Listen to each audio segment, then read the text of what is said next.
Hello student, this is the third part of your civics chapter 1. So here we have studied about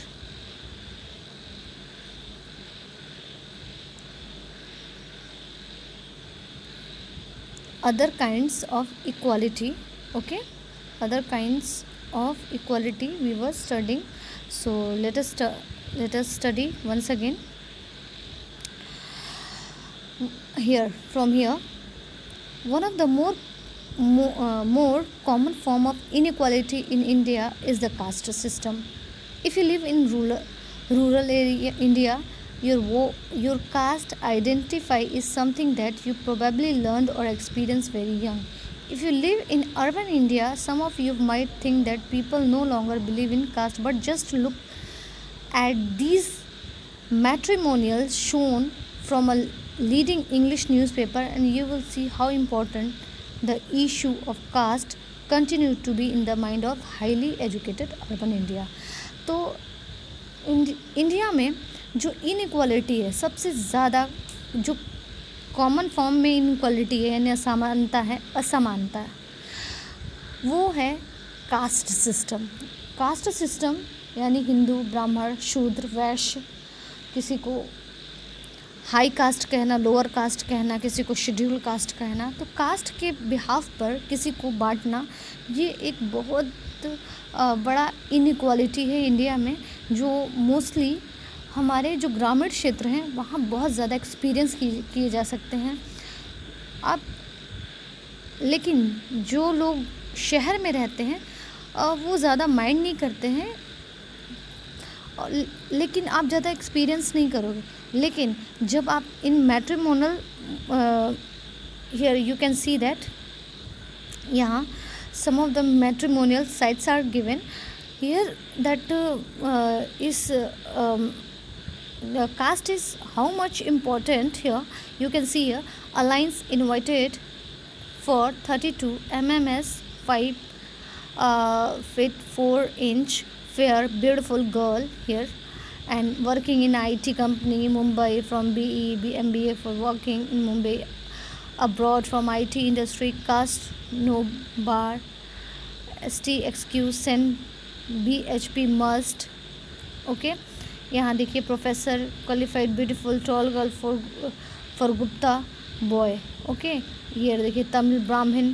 तो what you have seen here, आपने क्या what did you notice here? Do you have noticed कि यहाँ पर जो alliances आए हुए हैं जो दिए गए हैं उसमें आपको इनके कास्ट ज़रूर मेंशन मिलेंगे.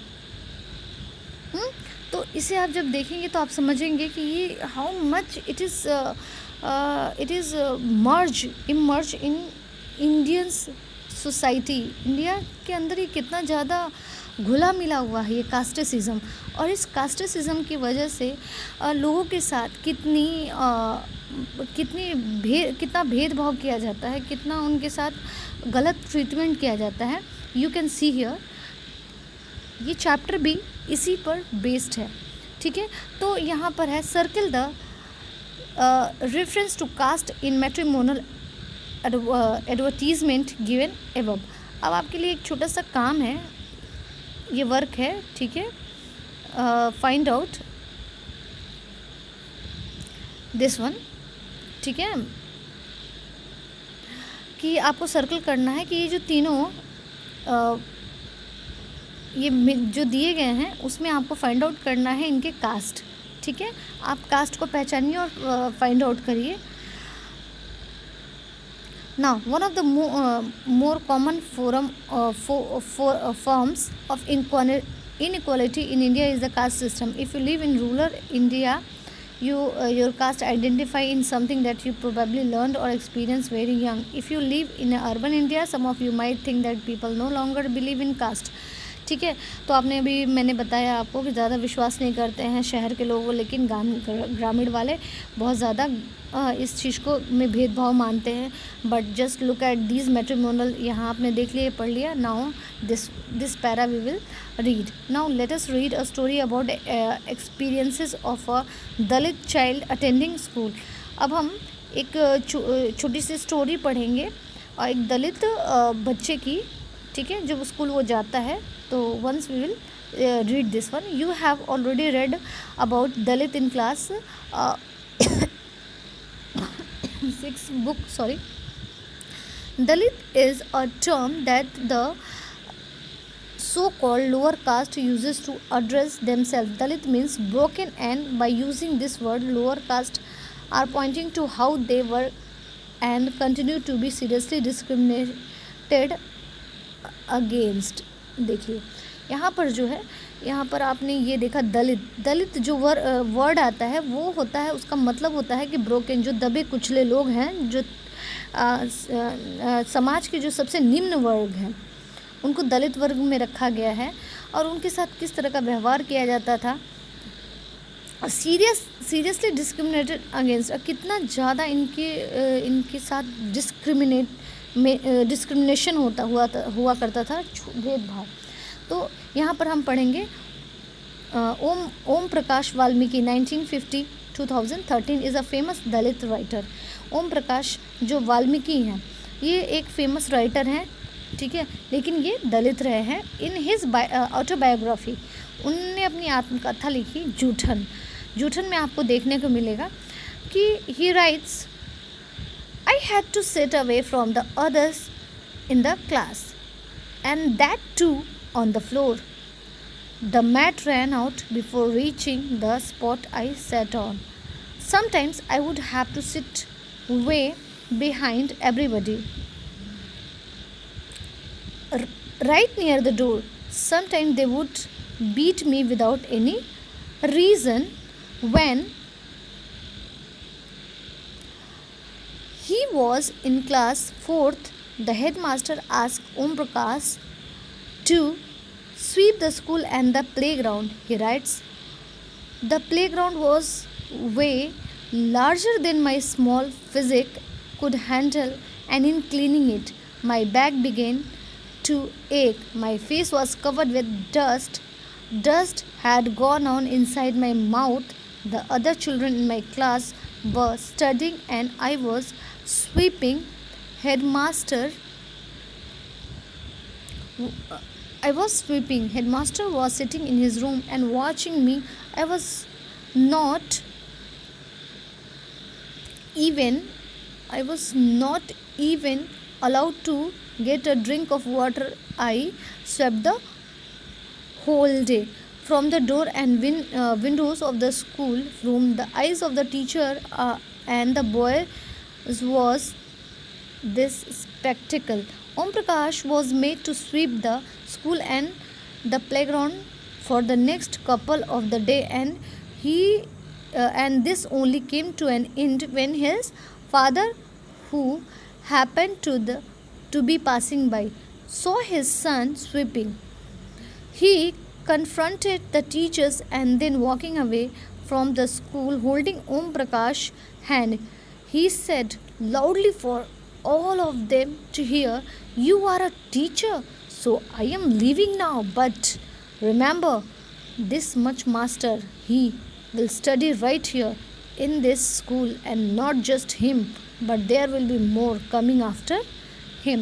तो ये जूठन में उन्होंने अपनी आत्मकथा लिखी है ओम प्रकाश वाल्मीकि ने, कि उनके साथ किस तरह का क्लास में बर्ताव किया जाता था। वो जब क्लास में पढ़ने जाते थे तो उन्हें ज़मीन पर बिठाया जाता था, और कभी कभी वहाँ से आने जाने वाले लोग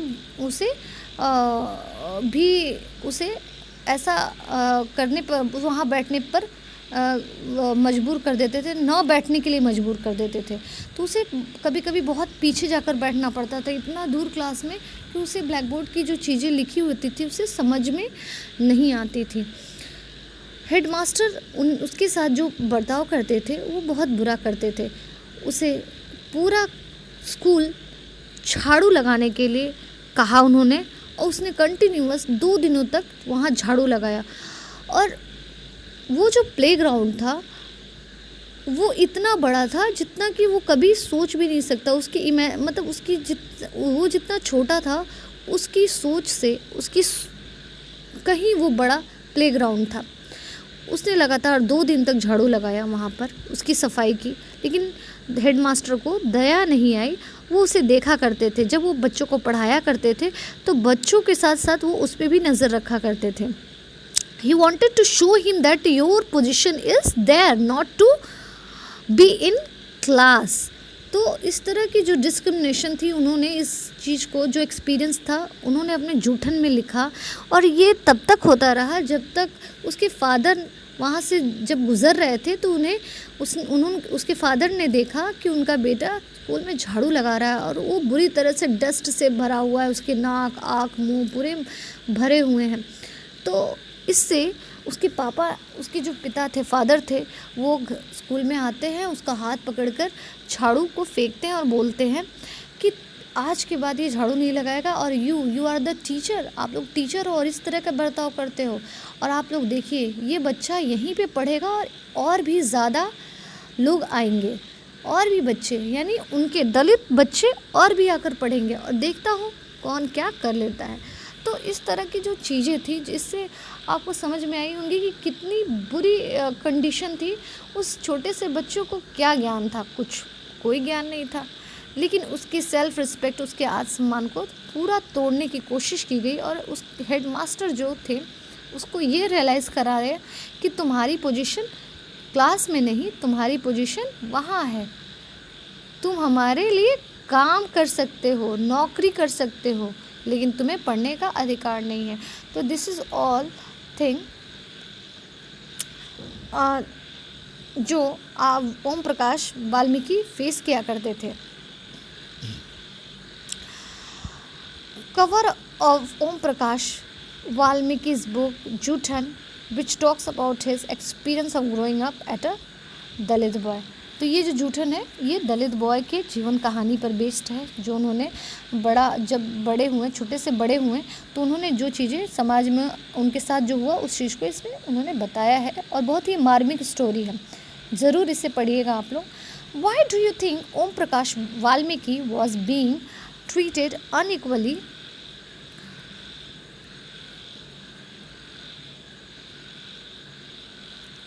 This one, okay, was being treated unequally by his teacher and his classmates. Imagine yourself as Om Prakash Valmiki and write 4 lines about how you would feel if you were in the same situation as him. तो बच्चों, आपके लिए ये दूसरा work है, ठीक है? ये आप होमवर्क एज अ होमवर्क लीजिएगा, और आपको ये काम करना है। आप ये इस में कह रहा है कि अपने आप को ओम प्रकाश की जगह पे रखिए। आप क्या सोचते हो कि ओम प्रकाश के साथ जो टीचर ट्रीटमेंट करता था वो कैसा था? उसके जो बच्चे, उसके क्लासमेट और उसके टीचर जो उसके साथ बर्ताव करते थे, वो क्यों था?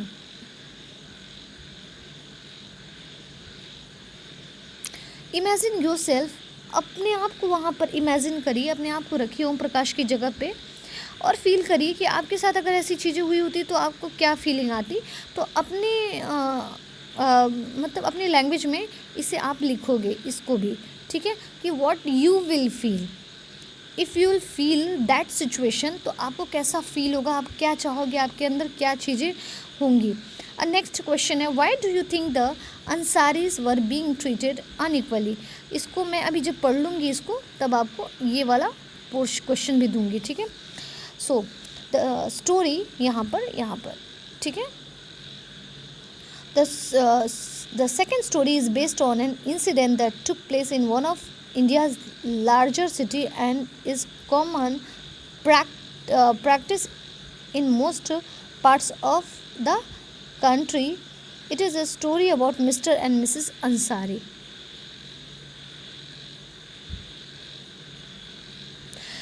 ये कहानी है, जो दूसरी कहानी है वो मिस्टर एंड मिसेस अंसारी के बारे में है, जो इंडिया के सबसे बड़े सिटीज़ से बिलोंग करते हैं, ठीक है? अब देखिए बड़े सिटीज़ का क्या कंडीशन है, उनकी सोच कैसी है, वहाँ के लोग क्या सोचते हैं। It is a story about Mr and Mrs Ansari who were looking to rent an apartment in the city. They had the money and so paying the rent was no problem. They went to a property dealer for help to find a place. The dealer informed them that he knew about quite a few apartments that were available for rent. They visited the first apartment and the Ansari liked it very much and decided to take it. However, when the landlady uh, found out their names, she made an excuse about how she could not rent the house to someone who ate meat because the building did not have any non-vegetarian residents. But both Ansari and the property dealer were surprised to hear this because they could smell fish being cooked in the neighbor's house. The same excuse was repeated in the second and the third apartment. Finally, the property dealer told them that they might want to change their names and call themselves Mr. and Mrs. Kumar.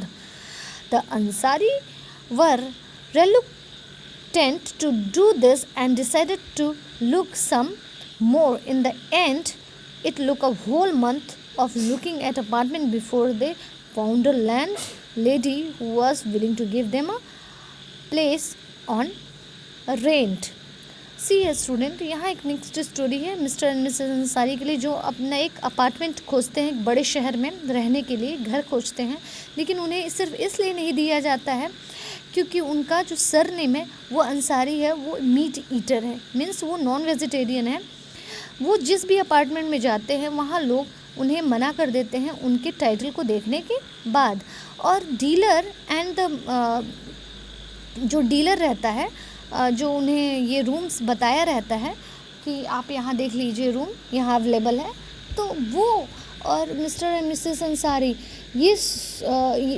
उन्हें ये जानकर surprise होता है बहुत ज़्यादा कि ये क्या रीज़न हुआ उन्हें अपार्टमेंट न देने का, जबकि उनके नेक्स्ट फ़िश कुकिंग का स्मेल भी आता है. उन्होंने फ़ील किया कि उसी बिल्डिंग में कोई फ़िश बना रहा है, लेकिन उनको ये रूम अपार्टमेंट इसलिए नहीं दी जा रही है क्योंकि वो मीट ईटर हैं. तो ये एक्सक्यूज़ देकर उन्हें बिल्डिंग में नहीं दी जाती है जगह रहने के लिए. इस तरह ये चीज़ें रिपीटेडली होने लगती हैं, कई बार होती हैं, और इस तरह से उन्हें रूम नहीं मिलता है रहने के लिए. अल्टीमेटली जो डीलर रहता है जो उन्हें रूम दिलवाता है वो बोलता है कि आप लोग क्यों ना अपना नाम बदल लें, आप अंसारी की जगह मिस्टर मिसेस कुमार क्यों नहीं लगा लेते. लेकिन वो दोनों इस बात को मानने से इनकार कर देते हैं और फाइनली एक मंथ के कठिन प्रयास से उनको ये रूम मिल जाता है. एक लैंडलेडी उन्हें ये रूम देने के लिए तैयार हो जाती है. तो यहाँ पर ये जो सेकंड क्वेश्चन है इसी से रिलेटेड है. Why do you think the Ansaris were being treated unequally. तुम क्या सोचते हो कि जो अंसारी फैमिली थी, जो अंसारी कपल थे, स्पाउस थे, उनके साथ ये अनइक्वलिटी क्यों की गई, उनको इस तरह का ट्रीटमेंट क्यों मिला. तुम्हें क्या लगता है, what would you do if you were the Ansaris position. तुम क्या करोगे अगर अंसारी की पोजीशन पे तुम होते and could not find a place to live because some people did not want to live next to you because of the religion you practise. क्योंकि तुम्हारा जो रिलीजन है वो उनके रिलीजन से मैच नहीं करता है, इस वजह से वो तुम्हें ये रूम रहने के लिए नहीं देते हैं. तो ये जो आपके क्वेश्चंस हैं इसके जवाब मुझे श्योर दीजिएगा, ठीक है. तो यहाँ पर हम वीडियो एंड करते हैं.